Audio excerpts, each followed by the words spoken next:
ఏకం నాదంటూ ఓ లోకం పడలేను ఏ జోక్యం అంతేనండి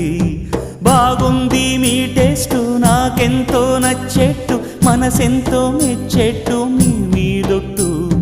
అందుకే నీ దిగి వచ్చా వంచని నా తల వంచ స్నేహ భావమా అందుకే